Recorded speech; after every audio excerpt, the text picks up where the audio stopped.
What's up, upstanders? Dr. O here. So it has become clear that Reverend Al Sharpton has met with with Target to talk about this whole thing relating to his DEI initiatives and boycotts and all of these things and the work that's happening with Target Fast, of which Reverend Al Sharpton has not been directly a part of. This is a movement that has been led by Pastor Jamal Bryan. Then you also have individuals like Nina Turner, who's also been part of other boycotts, relating to Target. As far as I was concerned, I didn't need anybody to call for a boycott before I decided to stop supporting Target. And if you haven't watched any of my other videos, Target was absolutely my favorite store. I loved what they were doing in their DEI initiatives. I feel like they caved a little bit on some of the things relating to LGBTQ and the like, but it was my favorite store. I would look for ways to go get what I needed from there.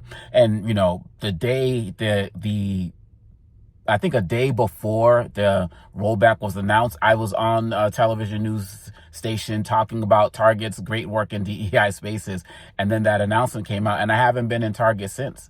And I didn't need to wait for anybody else to call a boycott. I also thought that it wasn't necessary. I know that Reverend Al Sharpton is a legend as it relates to boycotts and activism and the like. So there's no question or doubting that. I just didn't see the point of him announcing we're going to wait 90 days or figure out how develop a strategy in 90 days for how we're going to deal with Target. I felt like it could have happened much sooner, as we saw with what was happening with the other two leaders that I mentioned in Turner and Bryant. But it's neither here nor there right now. Looks like Al Sharpton also met with PepsiCo as well. So my question is to y'all: what are your thoughts? Are you going to go back to Target? Are you willing to go back to Target if Sharpton and Target comes up with some type of deal that they're going to restore their initiatives that they already had, maybe create some other types of new initiatives, maybe a hybrid of those? What's it going to take for you to walk back through those Target doors? Is it too late? I think about Karen Hunter talks often about the Montgomery bus boycott, and she talks about how, in her opinion, rather than going back to the buses, after and working with these companies after the boycott was successful, maybe bigger black bus ownership should have started, and there should have been ways to channel it in different ways. And that could, and some people talked about that with looking at the Negro Leagues, for example, where you see with the Negro Leagues, MLB came in, got Jackie Robinson and others over the years. And, ultimately the Negro Leagues fell. And now there's not a, major thing relating to baseball that black people own, because we're all trying to be part of MLB and there's no real black ownership. What do you think about that? Should we go on the Ice Cube route, in terms of the big three and basketball, doing things like that?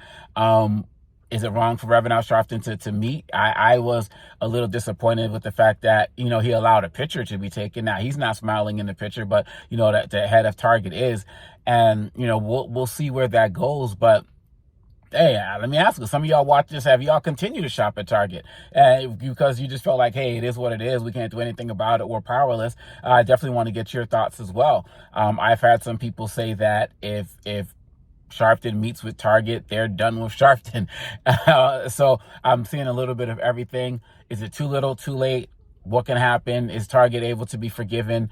Are you sticking with Costco? Like, what are your thoughts as it relates to Walmart? Does everything need to go through Reverend Al Sharpton as it relates to getting to that next level? I would love to hear your thoughts about it. Let a brother know in the chat. Peace.